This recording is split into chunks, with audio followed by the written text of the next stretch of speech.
असुमना अयुक्की चाक थिल्लुरे नुमिदांगी थिल्लुनबा मदोमजाना same साबा लोइरे सना थोइबा नोइ ककादुबु हौजिकफाउ हलक्तेनहे कइदौबा यावरजानो थोइबा मथोइ अदु यामना वाजरमी थेंजिल्लकपा अदुदा दोमजा अइ तोमदा ओइरसु थिल्लुरगे नत्रदि सुम थेंजिनख्रानि सना हलक्केदिने ngसाइना यारेने से थोइबा चटके हाइरसुने मैखेत कादो फिरखाउ दासिनगोको थोइबा होइंदोमजा असि हाइरगा साइकल अदो अमुक इंथोक्लगा इंदोमजा अइ चलगे सना से फजने यानसलुको थोइबा साइकल अदु थौदुना लाई ngaranggi kumapa adu yorokpada hanna kana legi haini yengi lamtai thangja oibana numita baga kana sumapan thongna khidre ngalibana adu hangna kibasu oide adubu halakpagi khanbada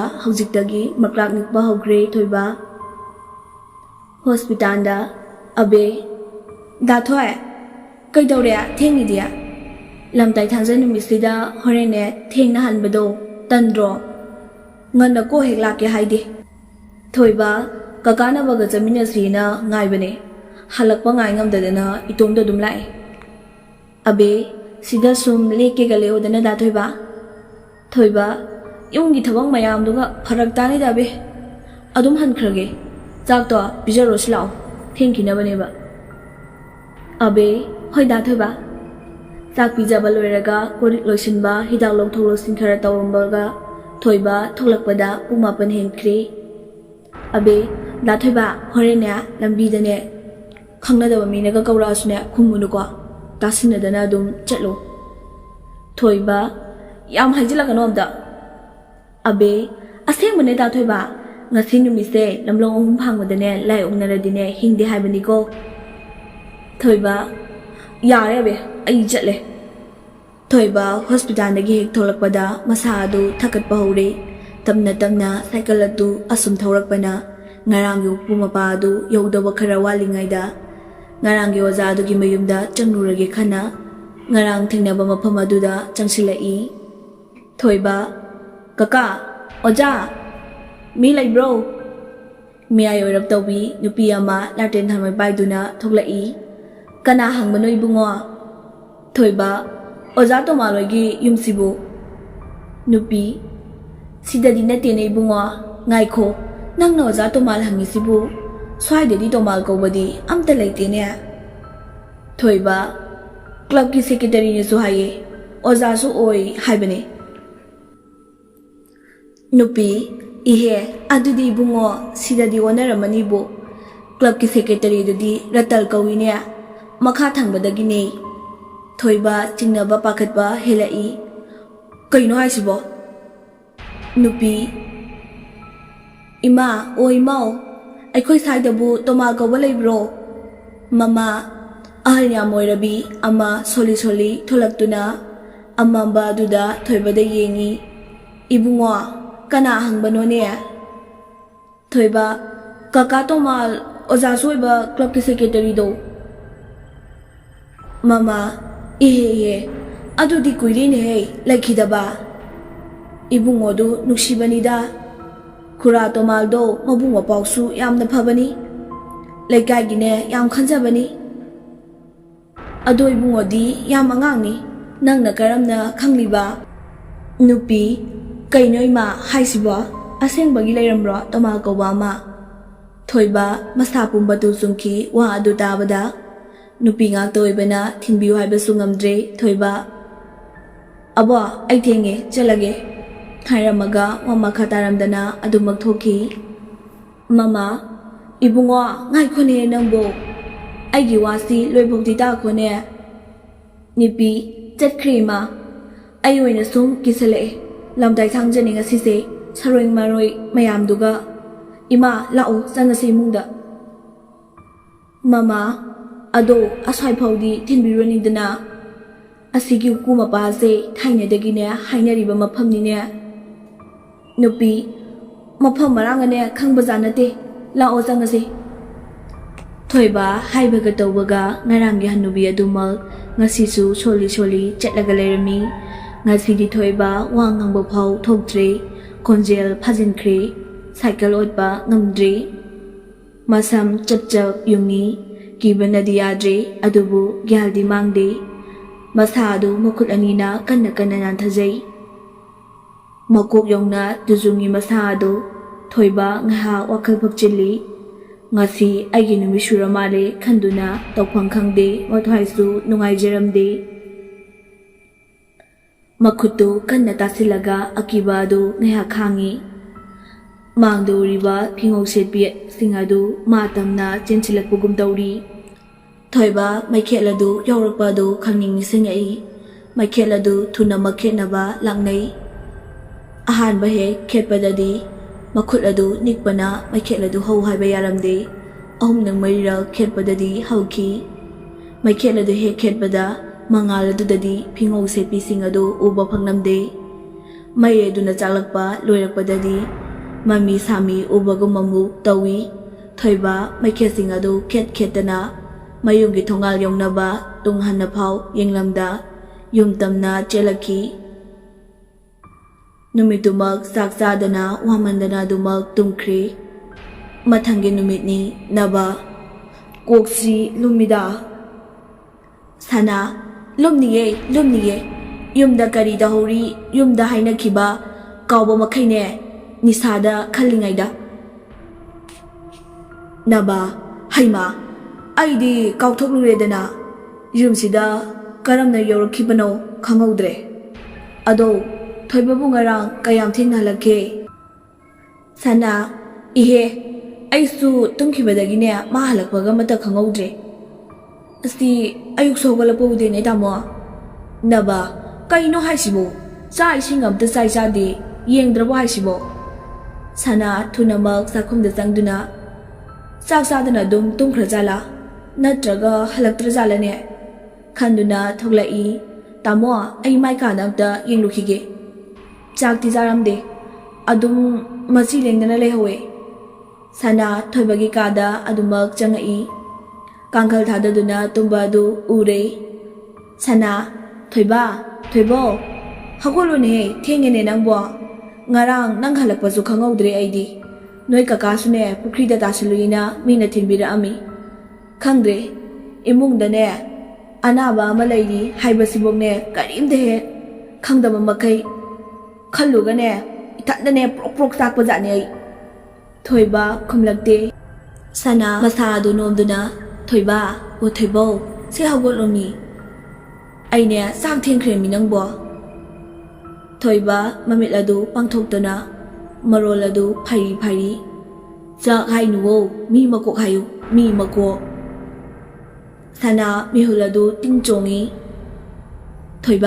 ꯊꯣꯏꯕꯧ ꯀꯩꯅꯣ ꯅꯪꯅ ꯉꯥꯡꯉꯤꯗꯨꯕꯣ ꯁꯦ ꯅꯃꯤꯠꯇ ꯑꯝꯇ ꯁꯤꯡꯉꯨꯁꯦ ꯁꯦ ꯅꯃꯤꯠꯇꯣ ꯑꯝꯇ ꯁꯤꯡꯉꯣ ꯃꯤꯕꯨꯡꯉꯣ ꯊꯣꯏꯕ ꯃꯤ ꯃꯀꯣꯛ ꯆꯥꯒꯦ ꯑꯩ ꯃꯤ ꯃꯀꯣꯛ ꯆꯥꯒꯦ ꯃꯃꯤꯠꯇꯤ ꯑꯗꯨꯃ ꯎꯏꯁꯤꯜꯂꯤ ꯁꯅꯥ ꯁ꯭ꯋꯥꯏ ꯂꯥꯎꯏ ꯃꯁꯥ ꯑꯗꯨ ꯀꯤꯊꯤꯀꯤꯔꯨꯝ ꯄꯞ ꯆꯦꯟꯊꯣꯔꯛꯏ ꯌꯥꯝ ꯄꯥꯈꯠꯅ ꯇꯥꯃꯣ ꯃꯣꯏ ꯇꯥꯃꯣ ꯊꯣꯏꯕ ꯅꯕ ꯊꯣꯏꯕ ꯀꯩꯗꯧꯔꯒꯦ ꯁꯅꯥ ꯂꯜꯂꯤ ꯂꯥꯛꯑꯣ ꯑꯝꯇ ꯌꯦꯡꯉꯨ ꯂꯥꯛꯑꯣ ꯍꯥꯏꯕꯅꯦ ꯅꯕ ꯁꯅꯥꯒꯤ ꯃꯇꯧ ꯑꯗꯨꯗ ꯄꯥꯈꯠꯅ ꯊꯣꯏꯕꯒꯤ ꯀꯥꯗ ꯆꯪꯗꯨꯅ ꯊꯣꯏꯕꯧ ꯅꯪꯕꯨ ꯇꯥꯕ꯭ꯔꯣ ꯀꯀꯥꯅ ꯀꯧꯔꯤꯁꯦ ꯊꯣꯏꯕ ꯀꯩꯝꯇ ꯇꯧꯗꯕꯒꯨꯝ ꯑꯃꯨꯛꯁꯨ ꯀꯀꯥ ꯑꯩ ꯌꯥꯝ ꯋꯥꯔꯦ ꯉꯁꯤꯗꯤ ꯀꯀꯥꯅ ꯆꯥꯛꯇꯣ ꯈꯔ ꯊꯤꯟꯕꯤꯔꯨꯔꯣ ꯑꯩ ꯉꯥꯏꯍꯥꯛꯇ ꯇꯨꯝꯈꯤꯒꯦ ꯁꯅꯥ ꯊꯣꯏꯕ ꯅꯪ ꯍꯧꯖꯤꯛꯇ ꯀꯔꯤꯅꯣ ꯍꯥꯏꯈꯤꯕꯗꯥꯏꯅꯦ ꯑꯩꯗꯤ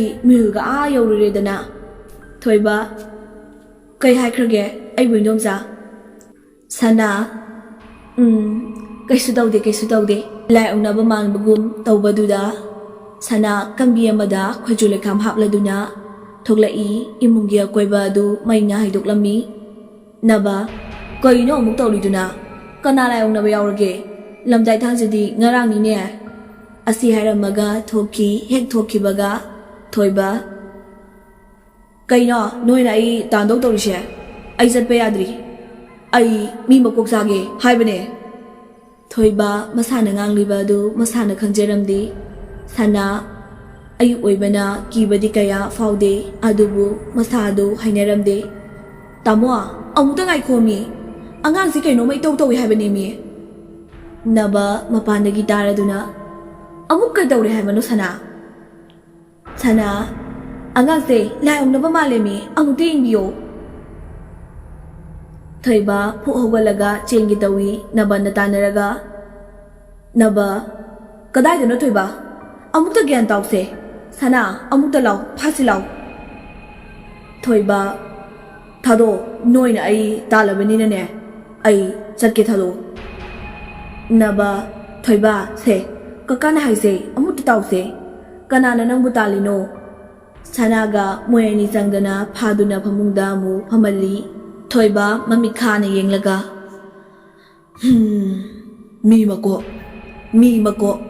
Mi mako sage. Hairamaga mamit adu tapna usilaga phamungdebki. Handa mukisdi inung nungai tramare wariyasi. Naba sana angang singarang lai soidano naramani kamay daw siya. Sana kaino kamay daw bhai bo. Maninglong gine maiba manglimdo kobiruro layong ta khurumdaba yaroye. Naba itay magisa thinbana kamay na tawba. Sana tangay phadrabadi aina chatlasu chatpatabadi dana. Naba phare thoibagi ka ase mapandagi thunglon silaga thamasi. Ai mama manglendo amukta hairukige. Nangsu sai singdo lusinabadoramo. Sana angang khaidagane amukta muranuko kikhineba angang gaida aki akhangi wari tahan baphatte. Asumna naba maiba ko bazakre. Sanasu sai singlo silaga angang sing adubu sandieni mabukhoida lejarani khanduna saktin bazatpada puki. Thoiba pikap thoklakpada nabaga manglemga lakwa adu mapasanare. Thoiba ka manungda kaplaga. Aigi lambi piyo. Aibu thadok piyo. Kari ino noina aibu phajili basibo. Asumna kaptuna kagi thongadu phakna batorai. Naba mama akhut thoiba sibo.